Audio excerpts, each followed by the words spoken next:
Et si la personne censée vous protéger était en réalité celle qui complote dans l'ombre pour vous dépouiller de tout ce que vous avez construit? Cette histoire révèle une trahison familiale glaciale, un piège financier machiavélique, et le réveil impitoyable d'une jeune femme soldat. Restez jusqu'à la fin, car vous ne devinerez jamais comment elle a retourné la situation contre eux. Si j'entends un mot de plus sur mon argent, il n'y aura plus aucune conversation polie possible. Je n'ai pas crié. Je me suis contenté de fixer droit dans les yeux mon père, Monsieur Henri Moreau, tandis que ma belle-mère, Madame Sophie Moreau, se figeait, la fourchette à mi-chemin de sa bouche. Elle venait tout juste de plaisanter sur l'idée d'utiliser mes économies militaires pour la sécurité familiale, et s'attendait à ce que je rie. Je vais personnellement lui expliquer exactement où est sa place. Je continuais, la voix ferme. Et pourquoi mon argent ne lui appartient pas? Le sourire de Sophie disparut instantanément. Mon père se recroquevilla sur sa chaise, incapable de soutenir mon regard. Ce n'était pas une crise d'adolescente. C'était l'avertissement d'une soldat. Et à en juger par la peur dans leurs yeux, ils savaient que je ne plaisantais pas. 3 jours plus tard, j'étais de retour à la base, entouré du bourdonnement stérile et familier de la vie militaire. Je n'avais pas de biographie à offrir aux gens. J'avais 29 ans, j'étais médecin de combat. Et je vivais selon des protocoles stricts, évalués, stabilisés, évacués. La panique était un luxe que je ne pouvais pas me permettre sur le terrain. Et je n'allais certainement pas m'y adonner pour mes finances. Assise au bord de ma couchette, ordinateur portable ouvert, je procédais à mon audit hebdomadaire. La plupart des gens consultent leurs réseaux sociaux le matin. Moi, je vérifiais mon rapport de crédit. C'était une habitude née de la méfiance. Un mécanisme de survie affûté pendant des années. Dans une maison où la vie privée n'était qu'une suggestion. Tout semblait normal jusqu'à ce que je descende au bas de la liste des demandes récentes. Une seule ligne m'a coupé le souffle. Un prêteur à haut risque, du genre à appliquer des taux usuriers, sans poser trop de questions, avait lancé une vérification de crédit sur moi 48 heures plus tôt. Je n'ai pas crié. Je n'ai pas jeté l'ordinateur. J'ai simplement pris mon téléphone et composé le numéro de mon père. Henri, dis-je quand il décrocha, sans préambule. Pourquoi un prêteur à haut risque fait-il une vérification sur mon crédit? Élise, balbutia-t-il, la voix lourde de cette fatigue nerveuse, qu'il arborait toujours en présence de Sophie. Ce n'est rien, juste Sophie qui regardait des options d'investissement. Il a probablement cliqué sur le mauvais bouton en ligne. Tu sais comment elle est avec les ordinateurs.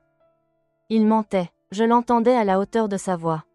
À la façon précipitée dont il enchaînait les explications. Sophie n'était pas mauvaise en informatique. Elle était calculatrice. Et on n'ouvre pas par accident une demande de prêt à haut risque. Je raccrochais avant qu'il ne se perde dans d'autres excuses. Je n'avais pas besoin de ses aveux. J'avais déjà le mobile. Le souvenir me frappa alors, vif et amer. J'avais 16 ans, assise à l'îlot de la cuisine, en essayant de faire mes devoirs pendant que Sophie payait les factures.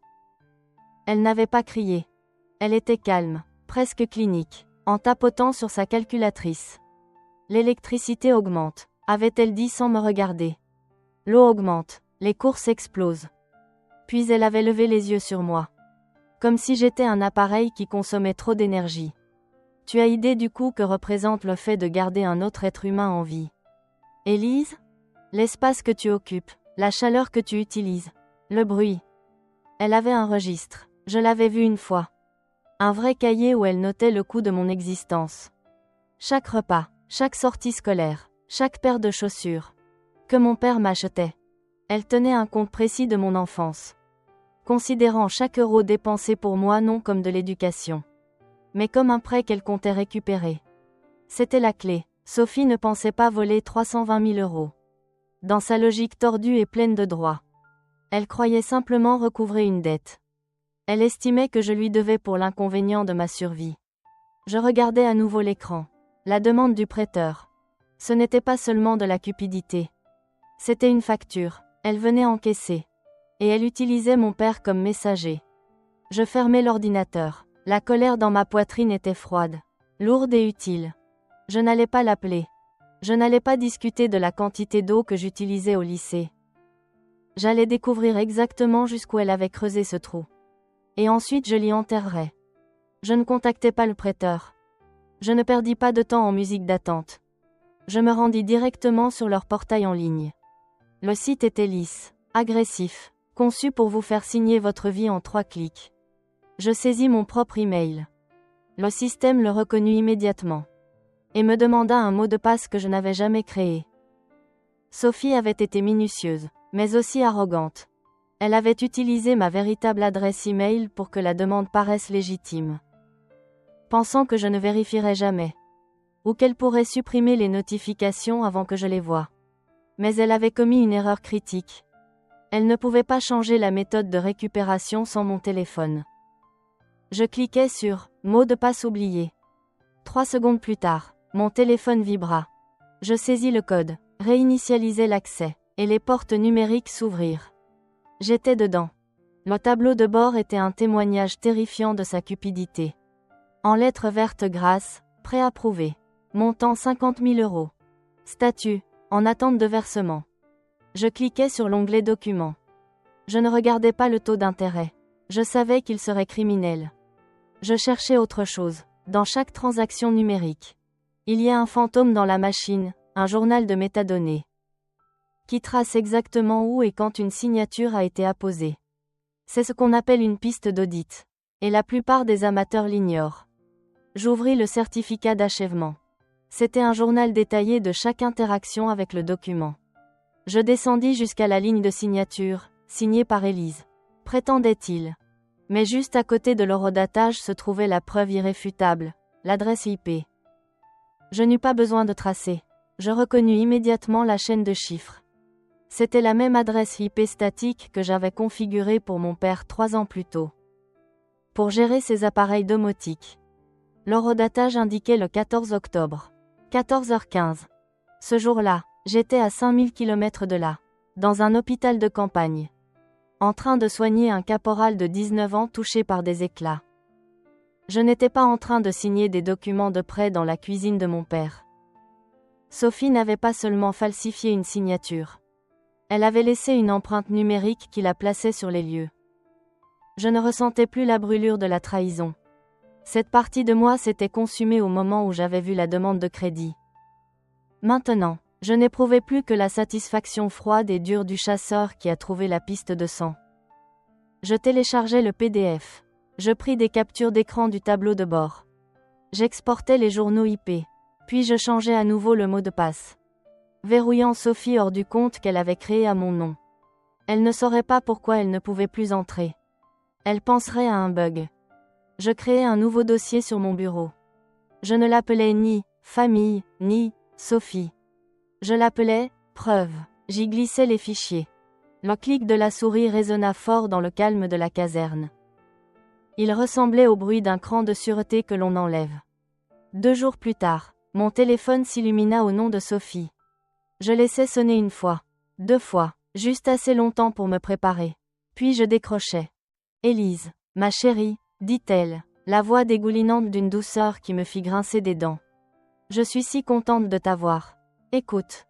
Ton père et moi avons une nouvelle excitante. Nous avons trouvé l'endroit parfait. Une petite maison au bord du lac.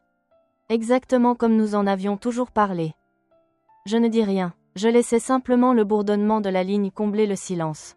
« C'est une affaire en or. » Continua-t-elle, un peu plus pressée maintenant. « Mais les vendeurs sont pressés. Nous devons conclure cette semaine. Il y a juste un petit hic. La banque a besoin d'une signature secondaire. Sur certains formulaires de décharge. Juste une formalité, vraiment. C'est à propos de ce vieux prêt étudiant à ton nom. Pour ne pas affecter notre ratio d'endettement. » C'était un mensonge si maladroit qu'il en était presque insultant. Il n'y avait aucun prêt étudiant. J'avais payé mes études par mon service. Et il n'existait aucun formulaire de décharge nécessitant une cérémonie de clôture. Un formulaire de décharge, répétai-je, gardant la voix neutre. Exactement, dit-elle, confiante maintenant que je n'avais pas raccroché. Nous avons trouvé un moyen de retirer cette demande de prêt accidentelle de ton dossier. Mais tu dois venir à la clôture pour signer une rapide décharge. Ça dit simplement à la banque que tu n'as aucun intérêt sur la propriété. Pour qu'ils arrêtent de t'importuner. Elle pensait être brillante. Elle utilisait la demande de crédit qu'elle avait elle-même générée comme appât. Elle me disait qu'elle corrigeait un problème qu'elle avait créé. Tout en me piégeant pour signer l'acte final qui attacherait le versement frauduleux de 50 000 € à un prêt sur 30 ans. Quand est la clôture ? Demandai-je. Jeudi à 14 h, répondit-elle, chez le notaire en centre-ville. Tu peux venir, n'est-ce pas, pour ton père. Il est tellement stressé à l'idée que ça tombe à l'eau. Je regardais le dossier sur mon bureau. Les preuves étaient toutes là. J'aurais pu les lui envoyer par email sur le champ. J'aurais pu appeler la police. Mais cela aurait été désordonné. Ce serait resté une dispute familiale. Elle aurait prétendu un malentendu. Qu'elle avait ma permission verbale. Que j'étais juste une belle fille confuse et en colère. J'avais besoin qu'elle s'engage. J'avais besoin qu'elle s'assoie dans une pièce. Sous contrôle fédéral et mente sur procès-verbal. J'y serai, dis-je. Merveilleux, s'exclama-t-elle. Élise, tu es une sauveuse. À jeudi. Elle raccrocha, pensant avoir sécurisé sa maison de retraite. Elle ne savait pas qu'elle venait de sécuriser son acte d'accusation. Je restai assise un moment, écoutant le silence de la caserne. Mon père n'avait pas dit un mot pendant l'appel. Il était probablement assis juste à côté d'elle, hochant la tête, regardant ses chaussures. Il savait, il devait savoir, et il la laissait me mener à l'abattoir. Parce que c'était plus facile que de l'affronter. Cette prise de conscience ne me fit pas aussi mal que je l'aurais cru. Elle durcit simplement la dernière partie tendre en moi. J'ouvris mon ordinateur et consultai les horaires de vol. Je ne rentrais pas pour une visite. Je ne rentrais pas pour discuter. J'étais en mission. La salle de réunion chez le notaire sentait le café froid et la cire au citron. C'était un aquarium aux parois de verre conçu pour faire passer une dette qui change une vie. Pour une réussite corporate, un bol de bonbons à la menthe trônait au centre de la table en acajou. Sophie en mangeait un après l'autre. Le bruit de croquements résonnait dans la pièce silencieuse. Elle avait l'air triomphante. Elle portait un blazer crème que je n'avais jamais vu. Probablement acheté pour l'occasion, et discutait avec animation. Avec le seul officier présent, Monsieur Philippe Leclerc, qui semblait fatigué mais professionnel. Nous cherchons un endroit au bord de l'eau depuis des années, disait Sophie en se penchant en avant. Idéalement, nous voulions y être pour les fêtes. C'est tellement important pour la famille d'avoir un lieu de rassemblement. Mon père, Monsieur Henri Moreau, était assis à côté d'elle. Il avait l'air gris. Il transpirait à travers sa chemise, fixant intensément une fougère en peau dans le coin. Comme si elle détenait les secrets de l'univers. Il savait, au fond de lui, malgré le déni et la peur de sa femme, que c'était mal, mais il restait assis là. Son silence était sa signature. Je m'assis de l'autre côté de la table, les mains croisées sur les genoux. Je portais mon uniforme de cérémonie. Je ne leur avais pas dit que je venais de l'aéroport.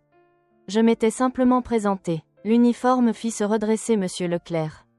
Sophie, elle, devint nerveuse, même si elle essayait de le cacher avec un sourire crispé. Tellement contente que tu aies pu venir. Élise, dit-elle d'une voix un peu trop aiguë.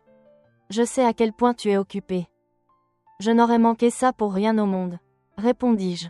Monsieur Leclerc s'éclaircit la gorge et tapa sur la pile de documents devant lui. Bien, commençons. C'est une clôture standard, mais comme il y a plusieurs parties. Sur l'acte et la décharge, nous allons procéder dans l'ordre. Il glissa un épais document vers Sophie. Voici le formulaire de demande de prêt résidentiel uniforme 1003. Il finalise les détails du prêt hypothécaire. J'ai simplement besoin que vous vérifiez les informations une dernière fois, en particulier les déclarations à la page 4. C'était le moment critique. Je regardais Sophie prendre le stylo. Sa main ne tremblait même pas. Elle était tellement convaincue de son propre récit, tellement certaine que j'étais une ressource à exploiter, qu'elle ne percevait pas le danger. Section M, récita Monsieur Leclerc d'un ton ennuyé et efficace. Versement initial. Vous certifiez que les 50 000 € actuellement en séquestre proviennent de vos économies personnelles et ne sont pas des fonds empruntés. Est-ce exact ? La pièce sembla basculer. Le temps ralentit, s'étira comme du caramel. Je regardais le stylo planer au-dessus du papier.